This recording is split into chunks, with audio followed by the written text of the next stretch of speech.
matamu itu nggak melihat. Embo. Di dalamnya itu ada hanya orang lain. Yang harus kita salurkan itu hanya yatim, hanya duafa, hanya pesantren. Maka mohon maaf kalau kesempatan kali ini saya akan terpaksa dan memaksa kalian mengambil sebagian haknya mereka. Ikhlas ya? Ikhlas ya? Aku mbok anggap ngemis gak apa-apa, tak terima-terima. Tapi orang kanggo aku dhewe. Nah aku dhewe cukup Gus. Aku luwih sugih timbang sampean. Ya, amin. Amin. Kalau secara pribadi mungkin lebih diberikan Allah seperti itu. Ngono lho, kono sampean pas ngilok-ngilokno sing ndak. Biar ndak salah persepsi. Ini sebenarnya Pak Didin yang akan menjelaskan. Tapi karena beliau hari ini ulang tahun, yang keduanya takut dianggap ngemis. Dan ini juga atas inisiatif dari beliau, atas instruksi dari beliau, saya yang menyampaikan. Ingat, saudaraku, bahwa di antara duit kita, kekayaan kita itu ada haknya orang lain yang harus kita salurkan. Ada haknya pesantren, ada haknya yatim, ada haknya duafa, betul? Sebagaimana lele yang kita dapat itu ada haknya kucing. Dan kucing itu kalau ada orang dapat lele, secara otomatis dia merasa berhak ikut menikmati. Walaupun dia nggak ikut mancing. Makanya lele ada orang gawa lele kucing mesti ngomong, ndase le, ndase. Aja lali oleh ndase jatahku. Ndase bagian kulit. Nggak dikasih ndas, buntut le, buntut gak apa-apa le. Buntut le, buntut gak dikasih juga. Ri gak apa-apa le. Anteni le, ri gak dikasih. Patil aku ya arep kok le. Sampai patil pun gak dia kasih, soalnya lagi ono presto. Ayo, ono presto, mosok telek harus di presto bisa. Telek sama jeruannya itu kasihkan ke lele, kasihkan ke kucing. Itu loh, kalau dikasih selesai, tapi kalau nggak dikasih, pahit wong iki. Pahit wong iki. Awas engko nek turu. Mbok tinggal turu tak dekemi, tak pangan sak daging-daging. Nah aku mbok ndas tok sing tak pangan aku wis lega. Aku nggak nuntut yang lain, aku udah dapat jatah ndas. Tapi karena ndas gak mbok kei patil, gak mbok kei, nanti kamu tidur tak habisin lelemu. Sak lelemu pisan antek.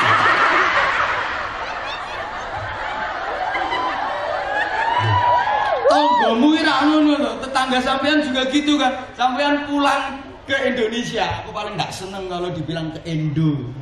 Memang. Sing lengkap Indonesia gitu. Betul. Apa Indo apa?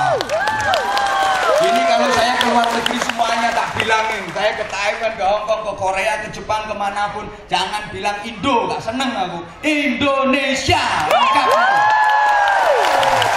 Nah kalau di Hongkong tak bilangin loh, kalau kalian ngomongin negara kalian sendiri dikurangi, dikorupsi kayak gitu, Indonesia dibilang Indo, berarti kalian sekarang kerja di Hong. Aku yang ngomong. Yang Hongkong, yang Korea ya kerja di Korea. Yang susah itu yang di Taiwan, berarti kerjamu di Tai ya.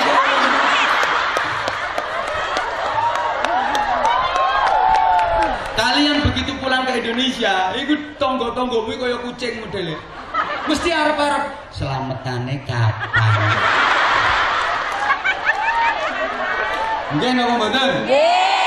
Orang kalau dapat duit, dapat rezeki juga begitu. Ada yang beli mobil baru, mesti tonggo-tonggone kapan yo selametane. Umpamanya kucing, arep-arep yo ndas buntut ngono iku lho. Kalau dikasih selesai, kita dapat rezeki, fakir miskin dikasih, tangga dikasih, selesai. Kode karo kucing dikasih ndas, dikasih buntut, selesai urusannya. Tapi kalau nggak dikasih, tunggu kalau tidur, tunggu kalau kamu keluar, tunggu kalau kamu pergi, habis kekayaanmu. Paham? Paham? Paham. Ya, monggo sing arep aja ngemes terus aja. Kanca-kanca panitia mohon maaf, panitia yang bertugas untuk infak, perlu diketahui insyaallah ini instruksi juga dari Mas Didin, ini sebagian dari infak kalian. Infakin jenengan, jariahnya jenengan ini untuk pembangunan pesantren dan untuk kebutuhan anak-anak yatim yang ada di pesantren kami. Dan saya sangat senang sekali, sangat berharap sekali ketika teman-teman pulang ke Indonesia, apa itu liburan apa pulang seterusnya, silaturahim ke tempat kami. Seneng banget, dan itu saya sangat berharap. Alhamdulillah teman-teman yang dari Hong Kong, yang dari Taiwan, yang dari Korea itu kalau ada yang pulang menyempatkan waktu untuk main ke gubuk kami, dan saya sangat seneng. Enak kok. Iyalah. Alamatnya. Oleh gak sakarepmu. Alamatnya dong, Pak. Alamat. Kok alamat mana? Indonesia. Pesantren kami namanya Asy-Syafi'iyah, alamatnya Desa Simorjo, Kecamatan Kanor, Kabupatennya Bojonegoro. Desanya Simorjo, Kecamatan Kanor, Kabupaten Bojonegoro. Nanti pokoknya sampai Jawa Timur tanya Anwar Zahid, insya Allah udah paham semua. Ya kan lebih terkenal Anwar Zahidnya daripada pesantrennya. Gini-gini aku kan lumayan terkenal. Gak dolan keanteng nih. Halo. Ya. Main dong. Iya dong. Bener, aku seneng banget kalau di tempat didolani ngono, oke? Insya Allah. Dan jangan khawatir, sering saya sampaikan, harta yang disedekahkan itu tidak akan berkurang, justru akan semakin bertambah. Amin. Bertambah keberkahannya. Amin. Nggak akan jadi kecil, justru akan semakin jadi besar. Amin. Ini kadang dibilangin nggak percaya. Namanya disedekahkan itu ya berkurang. Mau 1 juta misalnya ya, $100 disedekahkan 50, ya tinggal 50. Katanya kok semakin banyak. Nggak usah percayalah sama Ustadz, itu apa itu cangkemnya Ustadz. Orang disedekahkan punyanya 50, disedekahkan 20, ya tinggal 30. Ujarane kok mudah gede. Nah ono ceritane dikurangi kok tambah gede. Ono lah bocah sunat kuwi. Bocah sunat ya aslinya kan kecil tuh. Disunat kan dipotong, harusnya kan jadi kecil, nyatane justru malah semakin gendelo. Itu aslinya kan kecil, disunat itu kan dipotong, dikurangi, harusnya jadi kecil. Faktanya nggak pernah tengok, Pak. Maka Nggak pernah tengok, Pak. Sunatan nanti dimasukin ke kotak itu, dimasukin ke yang keliling-keliling, insya Allah akan semakin berkah, pasti. Nah, nanti habis ini ngajinya disambung apa langsung doa? Oke, siapa takut? Aku lo sampai jam 3 nanti lo sanggup aku. Bener, ini saya belum nerangin kerja yang berkah, saya belum nerangin ketakwaan yang bagaimana kerja didasari dengan ketakwaan. Sampai pun saya itu punya slogan dalam menanamkan takwa dengan tawa. Kan salah satu cover majalahnya itu ada Anwar Zahid, menanam takwa dalam tawa. Gitu. Memang prinsip saya seperti itu. Islam zaman sekarang itu beda dengan zaman dulu, cara penyebarannya gitu loh. Kita hidup di zaman dimana kita nggak bisa menghindari yang namanya perubahan, betul? Betul. Sekarang ini kita nggak bisa menghindari yang namanya perubahan. Dulu ketika kita masih kecil sama anak-anak kecil sekarang beda banget, kurang nemen, beda bingit. Amat beda. Dulu suasana agamis luar biasa. Kalau habis maghrib di kampung-kampung itu dari rumah warga itu yang terdengar bacaan Al-Quran. Dari masjid itu ada maulid ad-dibai, maulid ar-banjani, bacaan sholawat, qasidah burdah, macam-macam. Ini ibu-ibu ada yang ngafalin sifat 20, ada yang baru belajar baca Al-Quran. Alif ba ta sajim ha kha dandang rusak dal ro za sin sin sok dot alif fathah alif kasra ya alif dhamma u Bapak kaba, kasrobi, bak domabu. Babibu. Alif yang sukun fathah ai, lam fa sukun fathah laf yang domahyu. I love you. Alif yang sukun fathah ai, mim sin sukun kasroh mis yang domahyu. Mim fathah ma, tak fathah ta, mim domahmu. Matamu dewi. Ini di mata-mataku.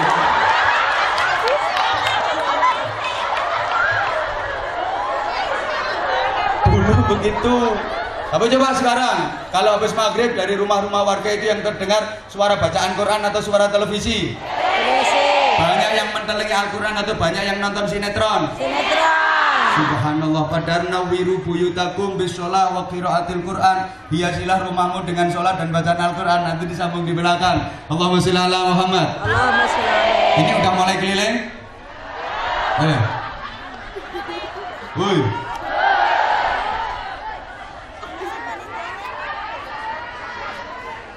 Sholawat apa kan?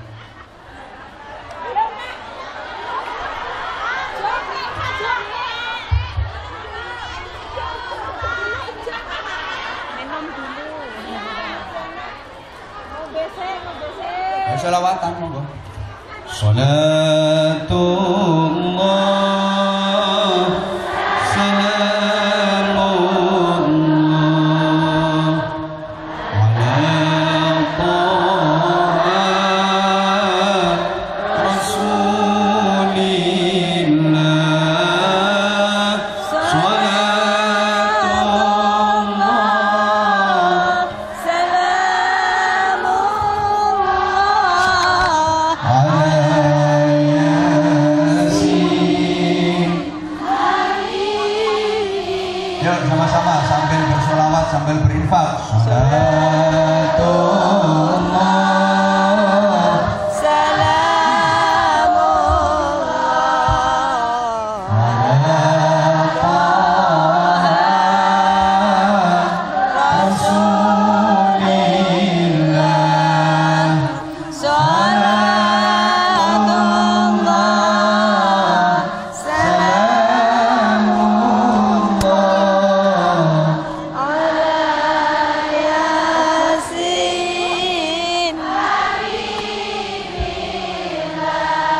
tawassalna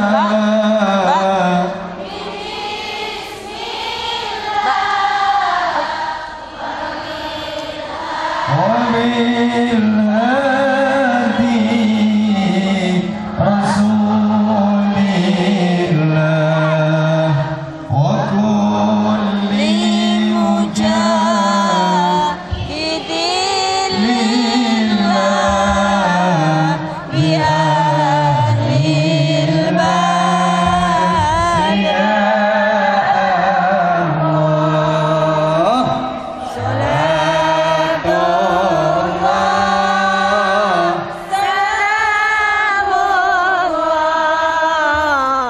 ala taha rasulillah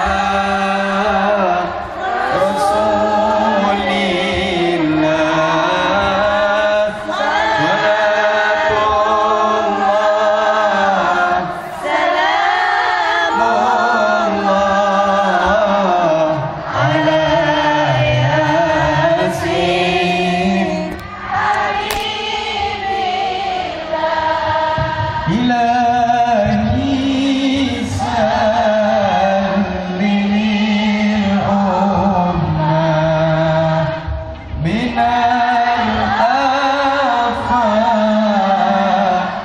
wan niqmah wa min hamil wa min ummah bi ahlil bait ya Allah salatullah salamullah ala taha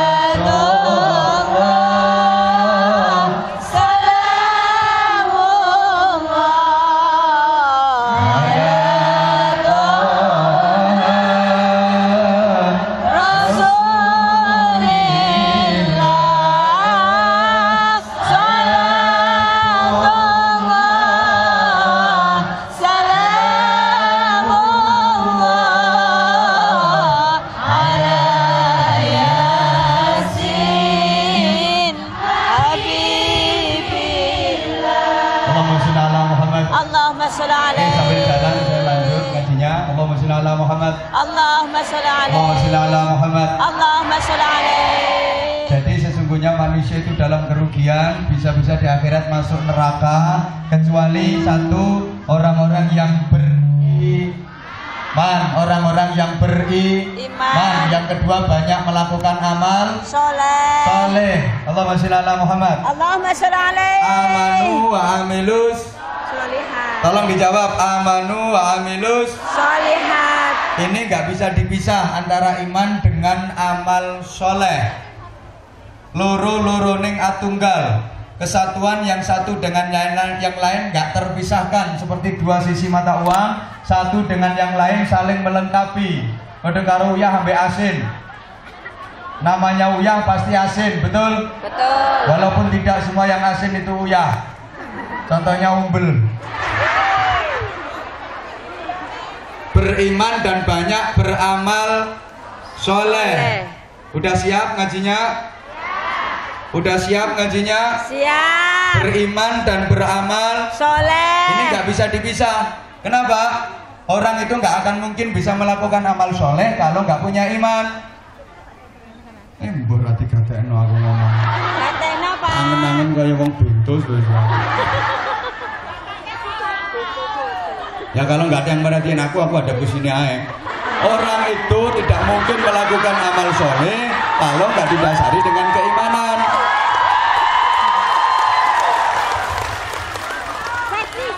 Beriman dan beramal soleh.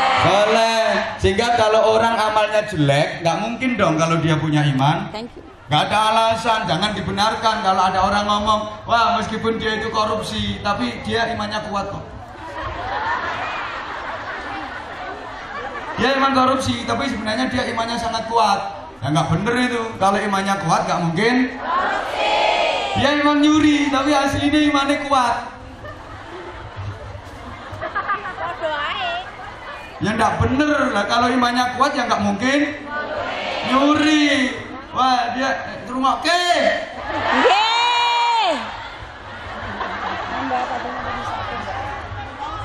Makasih. Coba ngomong ke Mayu. Matur suwun.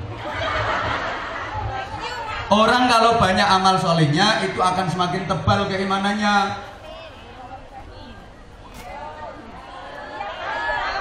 Semakin banyak melakukan amal soleh, semakin kuat keimanannya. Makanya antara iman dengan amal soleh itu tidak mungkin dipisah. Dia emang nggak pernah sholat, tapi imannya kuat, bener apa enggak? Betul. Ramadan emang dia juga agak berpuasa, tapi meskipun begitu dia imannya kuat. Ya. Nggak bener kayak gitu. Lah kalau imannya kuat dia selalu sholat. Kalau imannya kuat dia rajin puasa, banyak berzikir. Allahumma sholli ala Muhammad. Allahumma sholli alaihi. Ketika ya wes penting aku ngomong, tak anggap siaran radio. Maka di zaman dimana banyak perubahan, zaman boleh berubah, tapi akidah jangan sampai goyah. Betul. Ini di akhir-akhir ini saya lebih banyak menekankan ini, termasuk menjadi warga negara yang baik. Harus kita tanamkan betul prinsip hidup kita. Zaman boleh berubah, tapi akidah jangan sampai goyah. Oke? Oke. Karena orang di akhir zaman ini seperti daun kering, kayak godong garing. Tahu godong garing? Biar daunnya kering, asal cintamu padaku jangan sampai kering. Aman. Zaman gak konsen gitu aku ngomong sampai ngotot-ngototnya kok yang ini sama gak gatekke. Gatekke, Pak. Paling sakit tuh ketika cintaku gak dibalas sama kamu. Paling sakit. Aku jauh-jauh datang ke sini itu karena apa? Kalau gak demi kamu. Woi, sama nengok ke, mohon maaf. Woi. Orang zaman akhir ini modelnya kayak godong garing. Tahu godong garing? Tahu. Ya namanya godong garing, dikumpulke gampang, disaponi gampang lumpuh. Tapi kemeresek. Namanya daun kering, disaponi gampang, lumpuh, tapi suarane kemeresek. Makanya lek sekedar kepengen ngumpulke makhluk-makhluk koyo ngene iki gampang. Bikin brosur, kasih fotonya Anwar Zahid, ngumpul kabeh wis. Tapi apa yang terjadi setelah melumpuk? Kemeresek. Kok tambah ganteng ya? Ayo ngomong OGR. Aku lo ngerti dirasani. Aku ngerti dirasani tambah ganteng ya. Ya kayak gitu, kemeresek kayak gitu. Ada masalah dikit aja mesti umek. Ana masalah titik mesti umek apa maneh lambe-lambe kudungan. Kayak ketemu sak genge ngono. Dah tahu belum? Tahu. Masa sih belum dengar? Jangan bikin penasaran. Daun kering dikelompoknya gampang, tapi kemeresek. Kita ditaleni angel. Memang daun kering ditaleni angel, jadi gak gampang dikuklumpukke, tapi suarane kemresek katik ditaleni angel, nggak bisa diiket. Orang sekarang kalau disuruh dari siji ngono ku angel, apalagi kalau udah prinsipnya nggak sama, kalau udah seperti aku ya enggak lah. Itu tanda bahwa orang itu wawasannya masih sempit. Orang kalau wawasannya luas, sikapnya pasti luwes. Betul. Tak baleni ini tulisan logone status Facebookmu.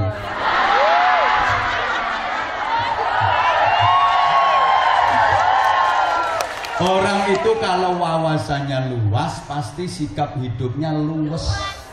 Ada orang yang modelnya itu kewolot, kalau nggak gini nggak, kalau nggak seperti ini salah. Itu tanda bahwa dia pandangannya masih picik. Kalau kayak matanya picek barang kono, pandangannya masih picik, ilmunya masih dangkal, wawasannya masih sempit. Kalau nggak seperti ini nggak, kalau nggak seperti ini nggak. Kalau wawasannya luas, dia pasti sikapnya luas. Woi. Wali Songo itu kurang pandai gimana? Hafal Quran semua, hafal hadis luar biasa. Tapi menghadapi masyarakat Indonesia yang waktu itu masih belum ngaji, masih belum doyan nama dalil, luas. Nggak kok langsung dihantam ke Romo pakai dalil, ketemu orang qala ta'ala qala sallallahu alaihi wasallam, nggak doyan kok. Ya luas. Sukanya apa sih masyarakat ini? Oh, sukanya kesenian. Ajarkan agama melalui kesenian. Itu merupakan ulasan dan rangkuman dari berbagai macam dalil yang dihimpun dalam bentuk seni, dirangkum dalam bentuk seni, gitu loh. Senengane tembang, ya kasih tembang. Tembang itu nanti isinya dalil, isinya ayat-ayat Quran yang dikupas. Isinya hadis, gitu loh. Hoi. Hoi. Ibarat gini loh, ada orang nggak suka duren. Wonten boten sing gak doyan duren? Yang datang di sini ada nggak yang nggak suka duren? Ah, ilat kere.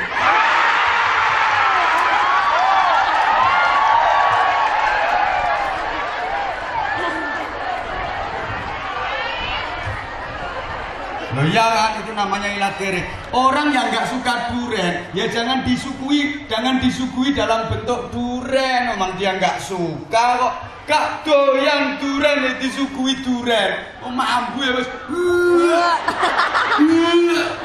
Jangan, agar duren itu bisa dikonsumsi, ya diolah dalam bentuk lain dong. Baunya masih tak Pak? Dalam orkestra bentuk yang lain, diracik, dikemas. Ayo bikin roti, kasih duren, nanti jadi roti rasa duren. Bentuknya bukan duren tapi roti. Suguh nih, kok rak malah doyan. Tapi baunya nah, kalau anak-anak ya itu gawian es krim kasih duren, namanya es krim rasa duren. Jadi orang itu malah gelem mengkonsumsi duren, padahal aslinya gak doyan. Paham? Gak doyan duren, disuguhi duren, diloloh-loloh ke. Ya raimu diasap kulit duren. Orang nggak suka dalil loh, belum seneng ngaji, diloloh-loloh dalil qala ta'ala. Ada penjual bakso seharian belum laku sama sekali. Sak mangkok pun belum laku. Lungguh lemes sambil pegang sotel. Didekati langsung kasih dalil. Rasulullah Shallallahu Alaihi Wasallam bersabda. Ngamuk ya. Tahu usah dalil lah, samplok sotel lambemu.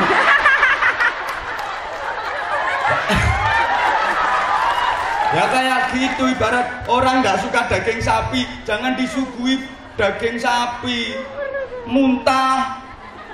Ayo coba dikemas, diracik, diolah, gawian pentol bakso. Malah doyan, kan ada orang daging sapi itu gak doyan, tapi pentol bakso entek petang rombong. Seperti itu. Makanya sampai dibikin tembang, ada tembang ilir-ilir, ada tembang suluku-suluku, batok, ada tembang turi-turi, puting, kayak gitu.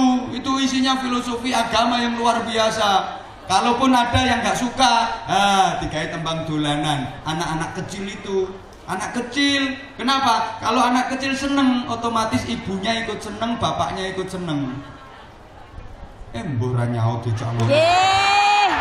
Kalau anak kecil udah seneng, ya secara otomatis nanti ibunya kepeksa seneng, bapaknya kepeksa seneng, mau nggak mau ikut seneng karena anaknya seneng. Tapi kalau ibunya yang seneng, belum tentu anak seneng, bapak seneng. Bapaknya seneng, belum tentu ibunya seneng, belum tentu anak seneng. Tapi kalau anak seneng, pasti nanti ibu bapaknya ikut seneng. Betul, percaya? Betul, percaya. Misalnya ada bapak ibu sama anak kecil lagi ke pasar, begitu nyampe pasar tuh anak kecil seneng sama mainan.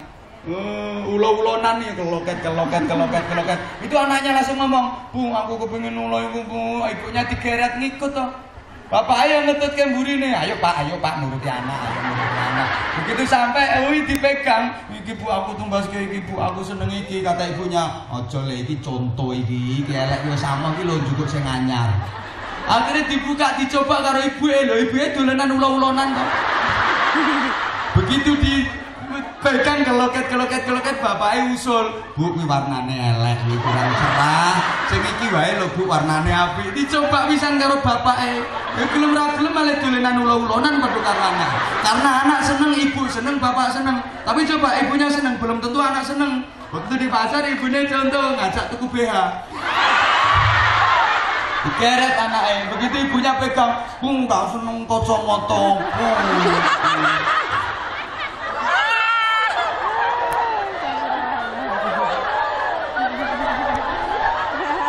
Makanya sampai ada tembang dolenan judulnya Gondol-Gondol. Masih hafal? Ayo coba dinyanyiin 1, 2, 3. Gondol-Gondol pacul-cul. Gendelengan. Fales suaranya. Nggak nyanyi itu nggak usah ditahan suaranya, dibrol ke wae.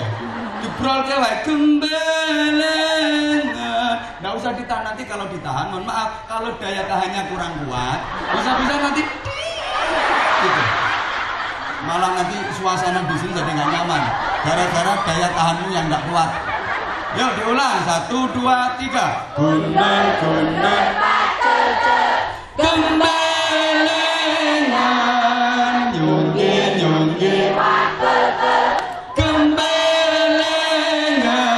wakul glimpang sekane dadi salatan. Wakul dadi salatan. Asli ketok desamu. Ngono gayane nek update status.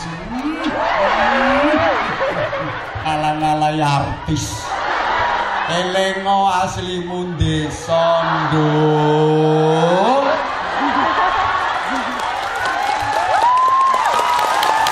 Buktine lho tak nyanyi gundul-gundul pacul ya. Ngono lek ngomong adek ngapain. Lagi galau. Kayamu galau. Loh, justru galau itu sebenarnya God always listening and understanding. Itu kan kan Allah tahu apa yang kita perbuat, apa yang kita ucapkan, apa yang terbesit di hati kita, Allah pun tahu. Maka itu namanya galau. God always listening and understanding. Mbak anggap aku kira iso ngono kok. Maka hidup harus selalu optimis, selalu smile.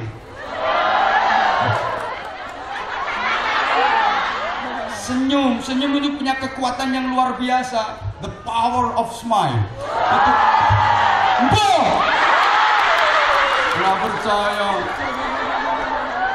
Aku diimpok bahasa Inggris kok. The power of smile. Dipikir aku gak iso bahasa Inggris ngono kok. Senyum itu punya 4 kekuatan. Arep nyandi sampean.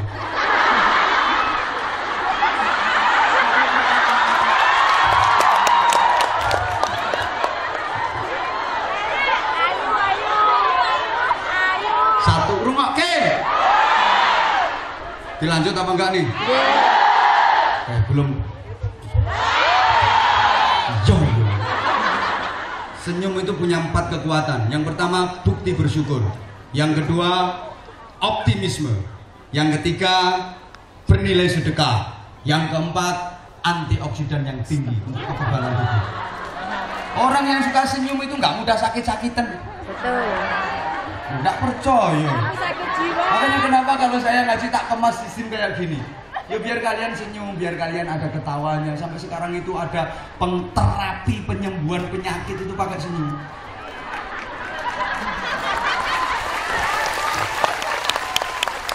Orang yang suka senyum itu antioksidannya tinggi, kebal tubuhnya, gak gampang kena penyakit. Dan itu sebagai tanda bahwa hatinya bahagia. Orang kalau hatinya bahagia itu mulutnya pasti senyum dan mulutnya lebar.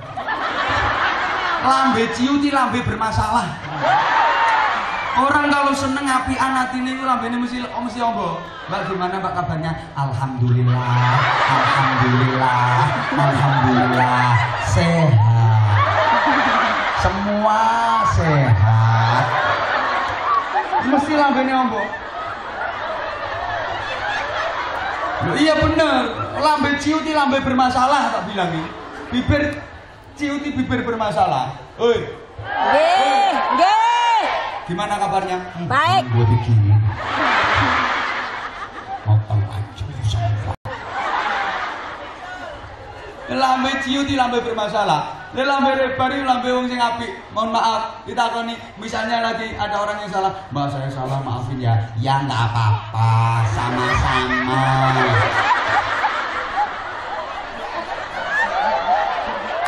Tapi kalau lambenya ciut, "Mbak saya yang salah, maafin ya." Emang dasar sirik.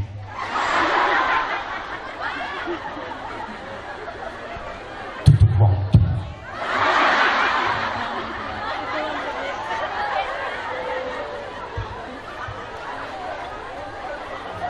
Apa kata ketemu mbok kebuk-kebuk? Hah? Nyapa wetenge dikebuk-kebuk? Sakit. Oh ya wis tak pikir ya Allah nanti kalau punya anak mudah-mudahan kayak Pak Anwar Zahid.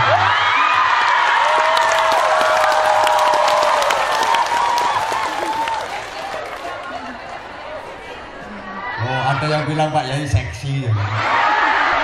Mbok sakarepmu. Salah. Tapi banyak yang ngomongin katanya sih tambah ganteng. Allahumma sholli ala Muhammad. Allahumma sholli alaihi. Wes. Ini nanti kalau dengar istri aku ya. Nggak enak dong. Istri kan di rumah. Duhur. Iya, tolong perhatikan. Wa tawassaw bil haq wa tawassaw bis. Saling wasiat mewasiati dalam kebenaran dan dalam kesabaran. Itu artinya apa? Orang melakukan kebaikan itu butuh kesabaran. Kalau nggak ada kesabaran, sulit untuk melakukan kebaikan. Betul? Ya, buktinya mohon maaf. Yang ikut ngaji sama yang ke mall, banyak yang ikut ngaji apa banyak yang ke mall? Yang ke mall. Enggak, tapi kalau hari ini insya Allah banyak yang ngaji. Ya, amin. Harus dong. Memang. Kalau nggak gitu ya aku yang susah. Memang kalau hari ini. Maka subhanallah, orang kalau sudah benar amanu amilus sholihat wa tawassaw bil haq wa tawassaw bis sabar, itu dasarnya yang pertama adalah iman. Zaman boleh berubah, akidah jangan sampai goyah. Maka dalam berprinsip, saya sering sampaikan di mana-mana akhir-akhir ini, kita harus pakai filosofinya ikan laut. Filosofinya apa? Ikan laut. Yang kenceng filosofinya apa? Ikan laut. Sip, thank you. Ikan laut itu iwak segoro. Nah, iwak segoro itu ikan laut. Ikan laut itu Iwak segoro. iwak segoro. Nah, iwak segoro itu Ikan laut. Ikan laut itu Iwak segoro. nah, semakin lama semakin gila. Mohon maaf, tolong diperhatikan. Ya nggak apa-apa sambil ada yang bersih-bersih sampah. Soalnya wis entek kabeh. Tiba ayu-ayu tapi kok ya do geragas.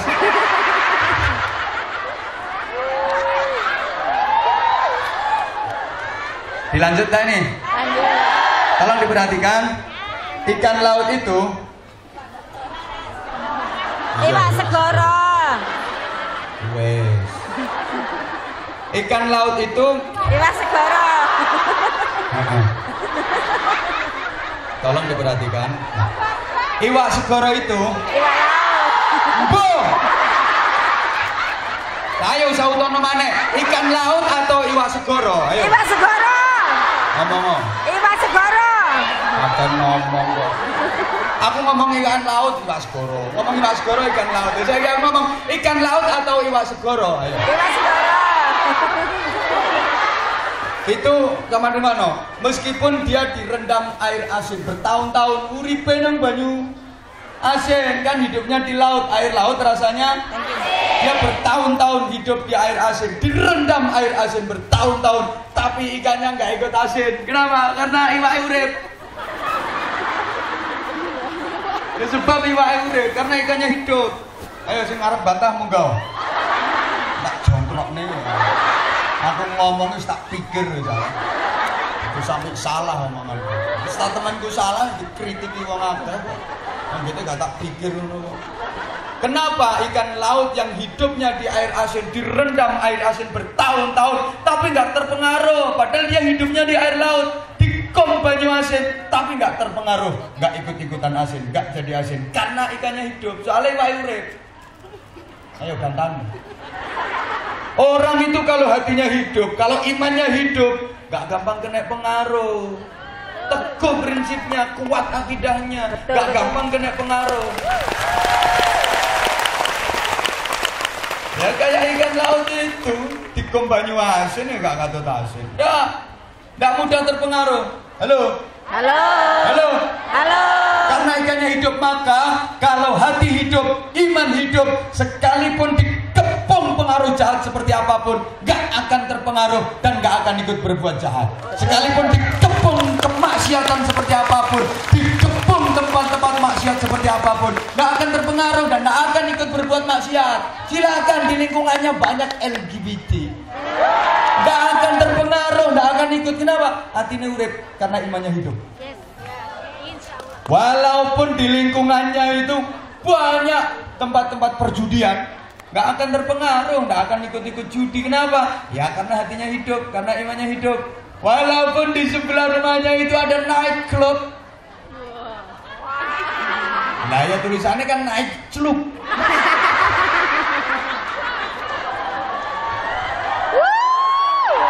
Ya, tempat karaoke yang tiap malam banyak yang dugem, tahu dugem? Enggak tahu. Naik becak duduk gemetar.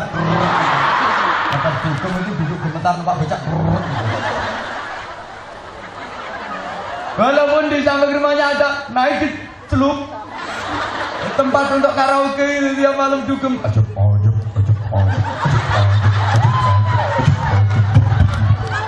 Tidak akan terpengaruh, tidak akan ikut-ikutan maksiat. Kenapa? Hatinya hidup, imannya hidup. Walaupun di samping rumahnya atau di depan rumahnya ada pabrik minuman keras yang spesial, diobral kayak gratis, tidak akan terpengaruh, tidak akan katut. Kenapa? Karena hatinya hidup, imannya hidup. Walaupun ada tempat prostitusi yang di dalamnya banyak perempuan-perempuan cantik, mbah nek kuwi.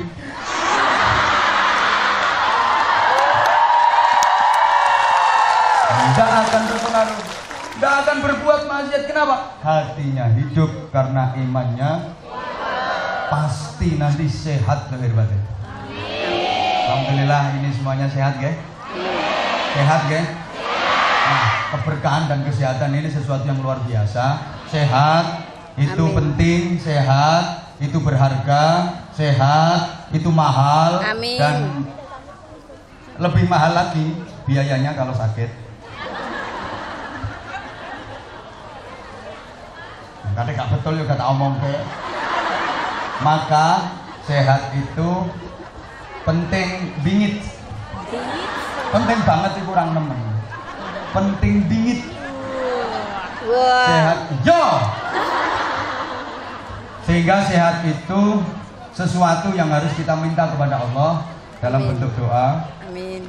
Sesuatu yang harus kita ikhtiari dengan maksimal. Allahumma sholli ala Muhammad. Allahumma sholli alaihi. Salul afiyah ba'dal yaqin. Kalian mintalah sehat sesudah kalian punya iman. Halo. Halo. Masih hidup? Masih. Mangan-mangan no. Enak ae wong kene sing ngecoper sing.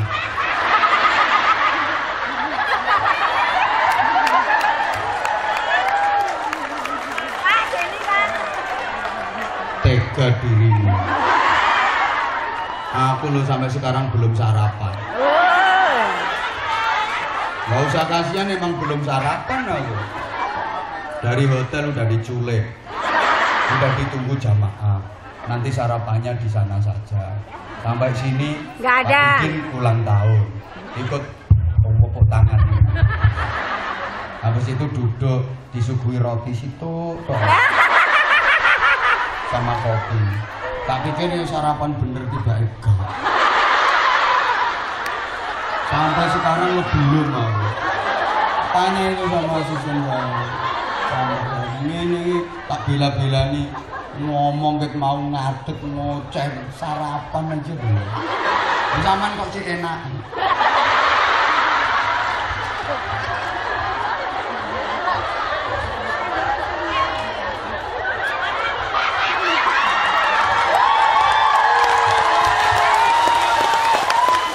Tapi nggak apa-apa sih, nggak apa-apa. Emang orang kalau cinta itu yang lemah menjadi kuat. Aku tuh meskipun nggak sarapan, lihat jenengan alhamdulillah enak. Sehingga nggak nafsu makan. Nggak nih gimana orang sini ceramah serius-serius di situ.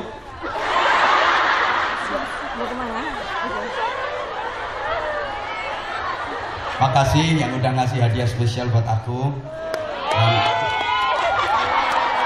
Ya kan untuk anak-anak ada, untuk aku juga ada. Amin. Makasih banget. Tolong diperhatikan. Halo. Salul afiyah ba'dal yakin. Kalian mintalah sehat setelah kalian punya iman. Kenapa? Karena orang iman sekuat apapun kalau nggak sehat mesti nggak bisa sempurna keimanannya. Sehebat dan sekuat apapun keimanan seseorang kalau nggak sehat, ibadahnya nggak bisa sempurna, betul? Imannya kuat tapi nggak sehat, ya nggak bisa haji dong. Setruk kok. Imannya kuat tapi nggak sehat, ya nggak bisa zakat. Dia nggak bisa kerja, apa yang mau dizakatin? Imannya kuat tapi nggak sehat, ya nggak bisa sholat tahajud dengan sempurna. Imannya kuat tapi tidak sehat, gak bisa datang ke pengajian ini, gak bisa ketemu Anwar Zahid. Embo modelmu. Woi. Woi, seneng metu gak apa-apa.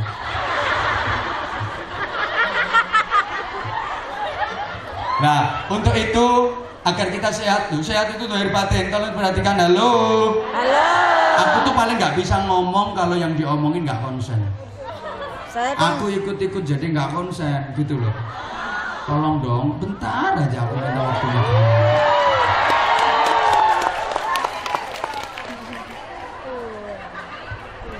Oi. Sampai lali aku arep ngomong ke apa nih sampai lali. Bu aku nek nang ngarepe wong ini kita bingung. Sekuat apapun iman seseorang kalau nggak sehat, nggak mungkin dong ibadahnya bisa sempurna. Sehingga, teman sekalian, kesehatan dohir batin itu sangatlah amat penting. Sehat dohirnya harus diupayakan karena sehat itu ada 5. Sehat itu sebenarnya ada 5: fisik, psikologis, sosial, kultural, dan spiritual. Understand? Gak ngerti ya wis pokoknya auto yes mana aku ben seneng. Sehat itu ada 5 hal, meliputi 5 hal: fisik, psikologis, sosial, kultural, and spiritual. Understand? Yes. Terus aku semakin tahu goblokmu. Jadi orang belum tak jelasin kok yes tuh. Kenapa orang itu sakit? Karena 5 hal ini nggak balance, nggak seimbang. Sering yang dilupakan orang itu soal spiritual. Kalau fisik, psikologis, sosial, kultural itu udah diperhatiin, tapi soal spiritual itu sering dilupakan. Padahal yang terpenting untuk kesehatan dohir batin itu ya spiritualnya itu. Maka kalau Anda rajin ibadahnya, rajin zikirnya, sregep ngajine, dijamin Anda nggak akan sakit-sakitan, dijamin sehat walafiat. Karena kayak hari ini, kayak ini subhanallah, saya melihat aura jenengan itu subhanallah luar biasa, aura surgawi. Aura zikir, aura doa, aura ngaji. Ya ini calon-calon penghuni surga yang kayak gini.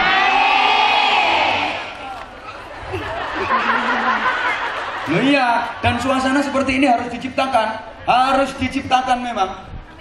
Maka dijamin sekali lagi, selama spiritualnya kuat, dijamin orang itu sehat. Karena penyakit itu 80% sumbernya dari hati.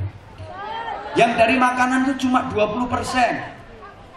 80% penyakit itu ternyata sumbernya dari hati. Yang dari makanan cuma 20%. Saya tahu persis karena saya diomongi wong.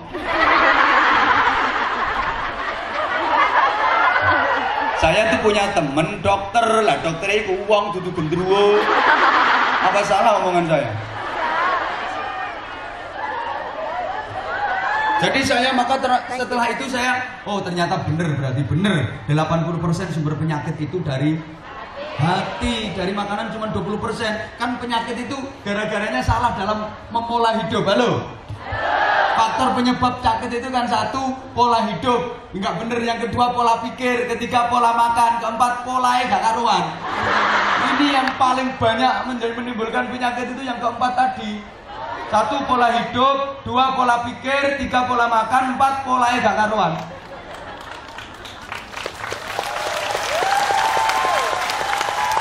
Maka saya itu termasuk orang yang nggak setuju kalau ada orang sakit ini terus pantangannya nggak boleh makan ini, nggak boleh makan ini, nggak boleh makan ini. Aku nggak setuju. Wes loro dibatasi mangannya. Terus nikmatnya dia di mana? Sebenarnya nggak ada kok, orang sakit apapun tuh nggak ada pantangan. Nggak boleh makan ini, nggak boleh makan ini, nggak boleh makan ini. Nggak ada pantangan. Yang nggak boleh itu kalau berlebihan. Saya nggak oleh kulek kakean. Kalau makan nggak apa-apa, nggak masalah. Rasulullah nggak pernah ngelarang selama itu halalan thayyibah. Coba kalau mau ikut resepnya Rasulullah, mesti sehat walafiat. Jangan makan sebelum lapar, berhentilah makan sebelum kenyang. Lebih kok mangan naik.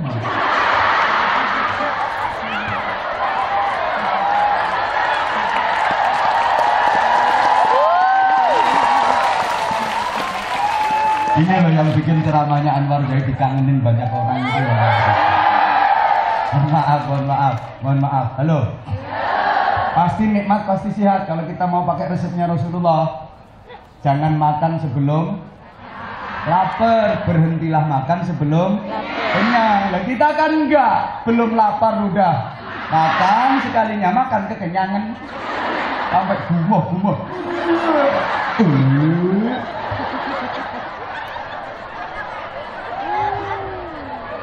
Halo, bisa dilanjut?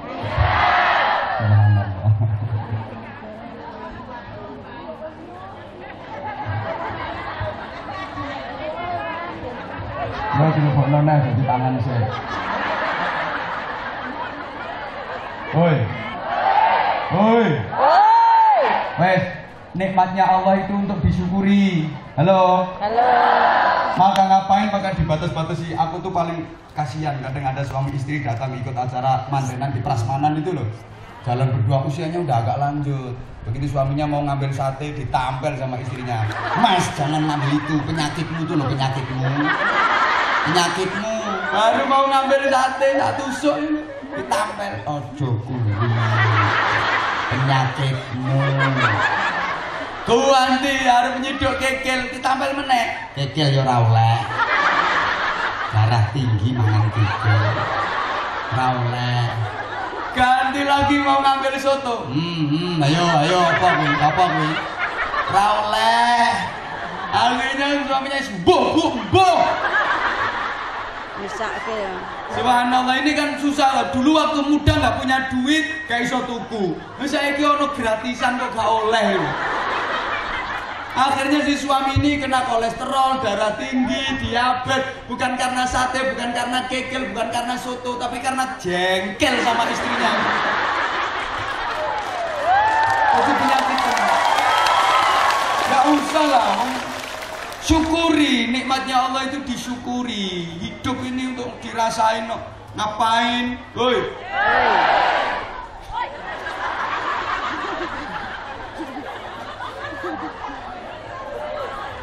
Disyukuri, dirasake. Makanya saya kalau di kampung-kampung ngaji, kalau punya duit ya daftar umroh lah, pakai haji, pakai duke opo sih duit ditumpuk-tumpuk. Hidup cuma sekalinya, nggak bisa menikmati kekayaan.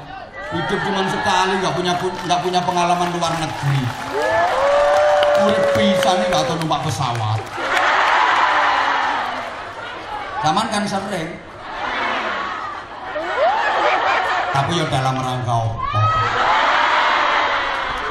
Yang penting kan numpak pesawat. Ngono lho. Woi. Apa maning duit iki tuku sapi 10. Ya ganteng sapine karo wong. Ini namanya orang yang diperbudak oleh dunia. Ini mati hidup cuma sekali-kalinya kok. Betul? Siapa ngomong kayak Ipin nih? Ipin nih.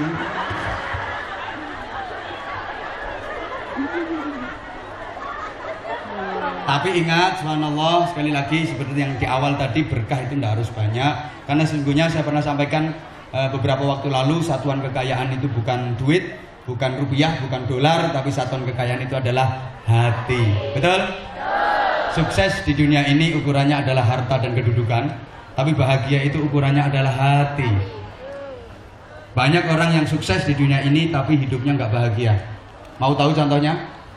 Mau tahu contohnya? Mau tahu aja atau mau tahu banget?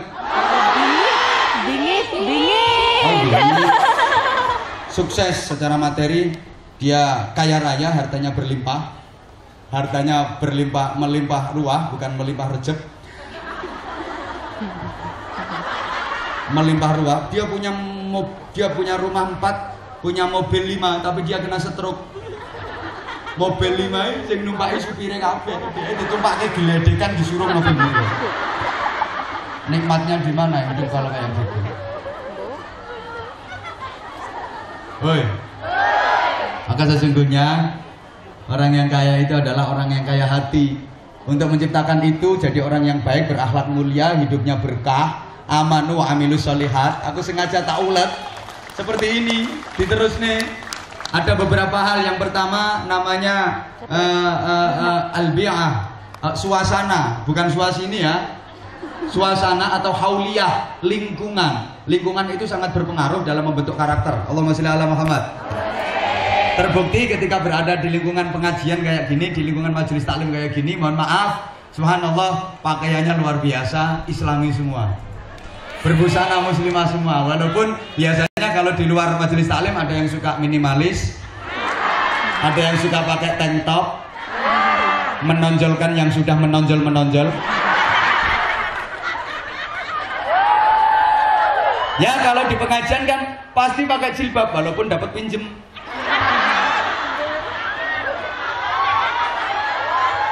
Ya sorry ya, jangan tersinggung. Memang aku sengaja nyinggung kamu. Ini kan banyak yang jilbabnya pinjeman. Coba dibuka, rambutnya semiran. Biasanya bahkan mohon maaf pakai you can see. You kamu can dapat sih melihat. Itu kalau Anwar Zaid namanya masih kurang lengkap. You can see kel bodel. Kamu dapat melihat kelek, bokong dan udel. Itu semangan. Halo. Tapi kalau dalam suasana ngaji kayak gini, di lingkungan majelis taklim kayak gini, mau gak mau pakaiannya kayak gitu semua, subhanallah. Oke? Maka diperlukan suasana, diperlukan lingkungan. Mbok ra digatekke terus napa mboten ini? Oh, udah jam 1 ini. Lingkungan yang baik, iya ya. Terbukti kan kayak gitu biasanya. Tapi tolong, apa nggak boleh make up? Boleh, tapi kalau untuk suami. Kalau perempuan sekarang itu kan lebih mementingkan suami orang daripada suaminya sendiri.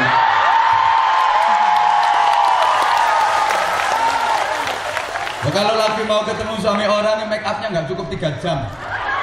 Nggak cukup 3 jam, pakai parfum itu 2 botol digebyur make upnya apa. Benar, pakai baju yang paling bagus. Kayak gini cantik-cantik semua karena mau ketemu sama. Tapi mohon maaf, coba kadang-kadang kalau lagi di rumah daster 10 hari nggak ganti. Dipakai, digantung lagi, pakai, digantung lagi, dicandal ke, dipakai wahing-wahing. Penitinya 14. Pinter bokong bedah rongkilan masih dipakai. Subhanallah. Ya jangan kayak gitulah. Ini ya Allah, ya Allah, ya Allah, ya Allah. Udah hampir jam 1. Tak tambah lagi yang ketiga, yang kedua namanya bitona. Kita butuh teman dekat. Teman itu sangat berpengaruh. Berteman dengan orang baik akan jadi baik, berteman dengan orang jelek akan jadi jelek. Tapi hati-hati. Apik karo elek iku nulare gampang sing elek. Allahumma sholli ala Muhammad. Hoi. Hati-hati, tai ayam meskipun dicampur minyak wangi nggak akan berubah jadi wangi. Woi, woi, itu jadi minyak wangi rasa tai ayam atau tai ayam rasa minyak wangi? Timbang gak digatek kayak aku lungguh. Namanya teman dekat, berteman dengan orang baik akan jadi baik. Allahumma sholli ala Muhammad. Maka kalau ingin tahu orang itu baik apa enggak karakternya, lihat siapa temennya. Kalau temennya orang baik, insya Allah dia orang baik. Kalau temennya jelek, berarti dia juga orang jelek. Halo. Halo. Hati-hati dalam memilih teman. Sampai kena, mohon maaf, sampai terlibat LGBT itu karena juga salah pilih teman. Maka gak usah disebut ke gayanya kate karo barang. Wes, tolong diperhatikan. Tulang kambing itu kalau pinter pilih teman dia akan mulia. Berteman sama Al-Quran jadi sampulnya Quran, dia akan mulia sebagaimana Al-Quran. Diciumin banyak orang, ditaruh di tempat yang tinggi. Tapi kalau salah pilih teman, kumpul sama kayu, dikeplaki wong bedino, dipukulin orang tiap hari karena salah pilih teman. Yang ketiga dibutuhkan yang namanya walijah, social control. Ada tempat untuk curhat, ada tempat bergantungnya masalah. Ini kayak kiai, kayak ustadz, orang-orang yang ahli di bidangnya. Kalau ketika jenengan punya problem, punya persoalan, kepada beliaulah kita yang bodoh ini menggantungkan masalah, artinya sebagai social control. Mohon maaf, halo. Contoh sederhana ketika dalam suasana keluarga, bapaknya baca Al-Quran, ibunya juga baca Al-Quran, insya Allah anak mau muter TV, nyetel TV, banter-banter itu pasti akan malu. Izin, soalnya bapaknya ngaji, ibu ngaji. Sayang orang tua sekarang kalau ke anak nggak banyak menuntun tapi banyak menuntut. Bukan memberi tuntunan tapi banyak memberikan tuntutan. Kamu harus bisa kayak itu Anwar Zaid itu, ngomong 1 jam aja udah kelihatan. Minum. Jadi nggak dikasih tuntunan bagaimana agar anak itu menjadi baik. Halo. Berikutnya dibutuhkan lagi yang namanya ma'rifah atau ilmiah. Harus punya ilmu yang cukup untuk menghilangkan nafsu dan agar hidup kita menjadi berkah. Dan yang kelima namanya ijtihadiyah atau ya ibadahnya ditingkatkan. Kalau malam perbanyak berdoa kepada Allah Subhanahu wa taala, perbanyak tahajud, mendekat kepada Allah. Orang kalau dekat sama Allah, insya Allah akan terhindar dari kejahatan. Orang kalau rajin berzikir, insya Allah kemaksiatan akan nyingkir. Sehingga nggak ada orang nyuri baca basmalah. Nggak ada ceritanya orang nyopet, kamu bilang nasyaitonirrajim, Allahu Akbar, nggak ada orang melakukan zina kok tawasul dulu, itu nggak ada. Saudari begenggek yang saya hormati, sebelum kita melakukan proses permohonan ini, marilah kita awali dengan bacaan suratul Fatihah. Mudah-mudahan tidak ada kelamaan katanya, kelamaan. Enggak, kenapa? Ya karena hatinya nggak nyambung ke Allah. Maka lima hal itu jadi penting untuk membentuk karakter yang baik sehingga hidup kita akan berkah. Amin ya robbal alamin. Ya dadul khair ba'dal khair. Kemudian setelah hati tertata rapi, insya Allah kita akan terhindar dari penyakit-penyakit yang membahayakan, bukan hanya zahir, tapi yang terpenting justru adalah rohani kita. Pertama, kesombongan. Iblis itu imannya kuat, pangkatnya tinggi, derajatnya tinggi, 500.000 tahun jadi pimpinan penduduk surga, jadi penasihatnya malaikat, tapi terusir dari surga gara-gara apa? Sombong. Yang udah di surga aja sombong, diusir dan dikeluarkan dari surga. Apa maneh sing minggat nang Singapura. Yang udah di surga gara-gara sombong diusir dan dikeluarkan dari surga. Itu yang udah di surga, apalagi yang masih minggat di Singapura.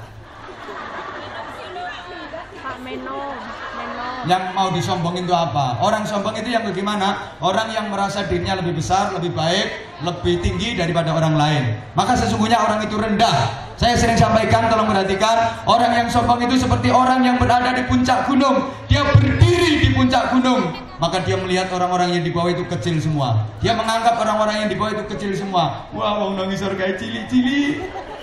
Dia nggak sadar bahwa orang yang dari bawah itu melihat dia juga sangat kecil.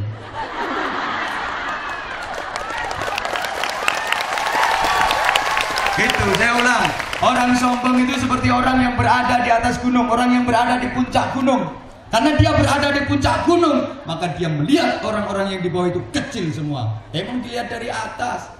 Orang yang di bawah dianggap kecil semua. Dia nggak sadar bahwa semua orang yang di bawah melihat dia juga kelihatan sangat kecil. Maka sesungguhnya orang sombong itu sangat kecil. Dia merasa lebih tinggi daripada orang lain. Orang seperti itu justru sangat rendah di hadapan Allah.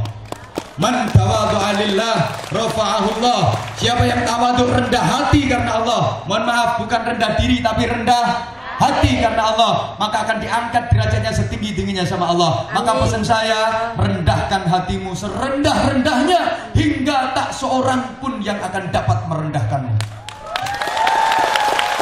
Orang yang rendah hati selamanya nggak akan bisa direndahkan. Belajarlah untuk mengalah dan selalu mengalah sampai tak seorang pun yang akan dapat mengalahkanmu.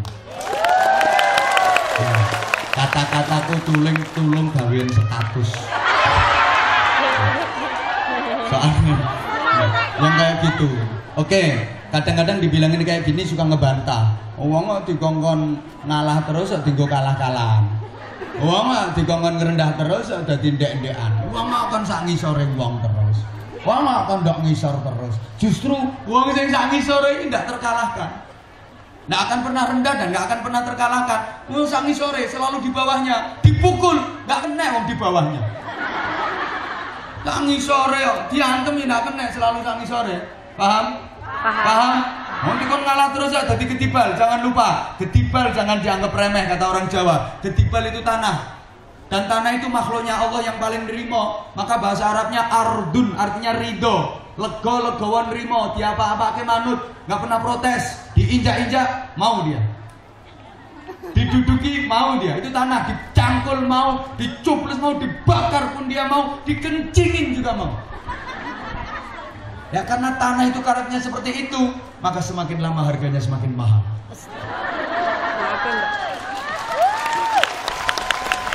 Anda kalau bisa punya karakter kayak gitu, demi Allah semakin lama harga Anda akan semakin mahal. Amin.